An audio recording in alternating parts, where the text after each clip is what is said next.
Tama ba ang prosesong sinunod ukol sa pag-aresto kay Jay Sonsa at hindi pagbibigay sa kanya ng piyansa? At ano ang mga legal na implikasyon nito na ngayon ay inaresto nila si Jay Sonsa sa di umano ay krimen ng unlawful use of means of publication and unlawful utterances in relation to the cybercrime law. Ito po muli si Attorney Michael Perario at pag-usapan natin yan. At bumulaga nga sa mga Pilipino ang biglaan na lang pag-aresto kay Jay Sonsa mga gabi ng April 30, bago mag-holiday, kaya hanggang ngayon nakakulong pa rin si Jay Sonsa. Hindi dahil sa hindi siya makapagpiyansa dahil May 1, hindi yun mismong warrant of arrest says that it is not bailable. Tama ba ang inilagay ng huwis dito na ang krimen na ito na unlawful utterances ay not bailable? Well, dito pa lang malinaw na mali ang pag-i-issue ng warrant na ito at pag-classify dito as not a bailable offense. Sapagkat hindi po ito a capital offense, mababang krimen nga lamang po ito, at tumaas lang yan ng 1 degree sapagkat ito ay in relation to cybercrime law. At ito hindi natin malaman kung ito ay sinadya o nagkamali lamang ang huwis na nag-issue nitong warrant of arrest na to. But either way, definitely, sa tingin ko, magkakaroon ng pananagutan kung sino man yung judge na nag-issue ng warrant of arrest na to and stating therein that this is not a bailable offense. At di natin ma-second guess kung anong ang dahilan kung bakit mag-i-issue ng ganitong ng klase ng warrant of arrest for a crime such as unlawful utterances. Ang medyo nalilito ko dito sa warrant of arrest na to, doon sa criminal information na nakalagay, ang title ng offense is unlawful use of means of publication and unlawful utterances, RPC, Republic Act number 1, Article number 154, Revised Penal Code rather, Article 154, as amended by RA 10591.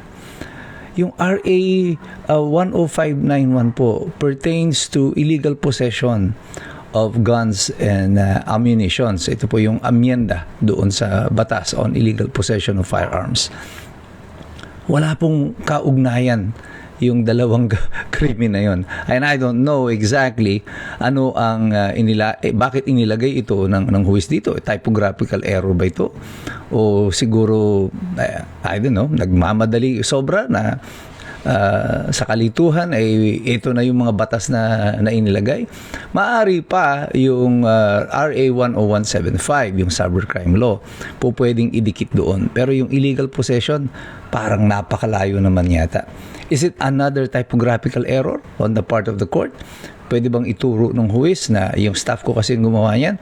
Well, unfortunately not. Kasi bugamat yung nagtatype niyan, maybe the staff of the court, it is the judge who signs it. So, kung ikaw pumirma ng ganitong klase ng warrant and alam mo naman na supposedly, alam mo yan, that this is not one of those classified by law as not bailable offenses. May piyansa yan. Karapatan ito ng mamamayan. However, nailagay na sa alanganin si Jay Sonsa nang siya ay inaresto nung wala ng korte at pagkatapos ay holiday pa. So, mas malamang hanggang Lunes ay nasa piitan itong si Jay Sonsa. But definitely, I think that Jay Sonsa will file a case against all of those who are responsible for this issuance of an illegal warrant of arrest. Hindi ko po masabi na ibang term sana, mas maganda, pero mukhang by the terms and language of the warrant of arrest, this is not consistent with law. Hindi po ito sang-ayon sa umiiral na batas, pati na po sa saligang batas. Now, be that as it may, ito ang interesting fact nito na maaring na-miss ng mga ibang mga lawyers or commentators on this law, or on this case, dahil yun pong ikinaso kay Jay Sonsa is in relation to cyber libel and unlawful utterances. Kapag ang subject of a cyber libel or libel is a public official, hindi po ito krimen.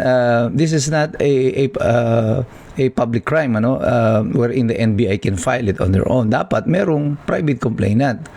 The private complainant here is the president.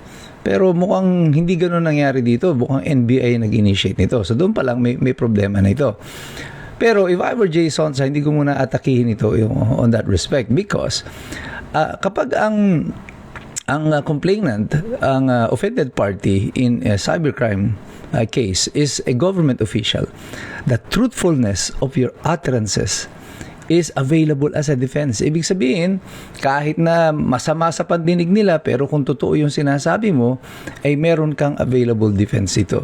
Anong implikasyon ito? Ang ibig sabihin nito, si Jay Sonsa pwedeng humingi ng ebidensya, and he can compel the production of medical records of BBM, probably conduct even a physical examination of him or a DNA test.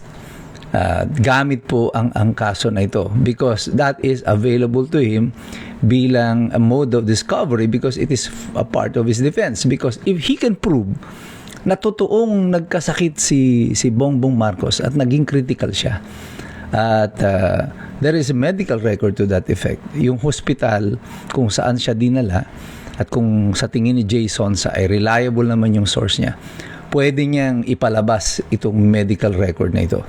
At hindi pa yan, if in relation to this, at may duda siya kung ang ite-testing or sasagawan ng medical testing is really BBM, he can also require that a DNA test be conducted on the person who says that he is the president. Kung sabi niya, ako si Bongbong Marcos, well, dapat kasama yan sa mapapatunayan.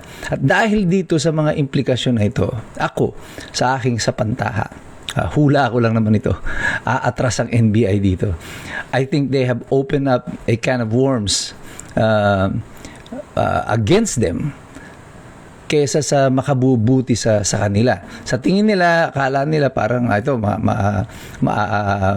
mahaharas natin itong si Jay Sonsa. But I think what they did was that they just opened the door of opportunity para mabuksan ng usapin kung tunay ngang nagkasakit si Bongbong Marcos at kung tunay ngang siya pa ang humaharap na ito na Bongbong Marcos sa telebisyon at sa publiko.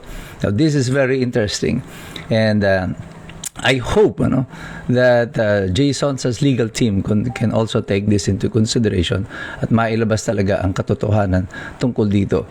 Ang mahalaga dyan ay yung mga tao, kagaya nyo, kagaya ko, patuloy tayong nakikialam, nakikilahok sa ganitong mga diskurso. Kasi nung panahon po ni Marcos ay ginawa rin yung mga ganito na pinakukulong yung mga nasa media, yung mga kalaban na politikal, pero non-officially may martial law. Ngayon parang walang martial law, pero ginagamit na lahat ng instrumento ng pamahalaan to harass the people. Nung panahon ni Marcos, mayroon nung PCINP, yung Philippine Constabulary, ito yung ginagamit nung taga-aresto ng mga supposed dissidents, mga kumukontra kay Marcos.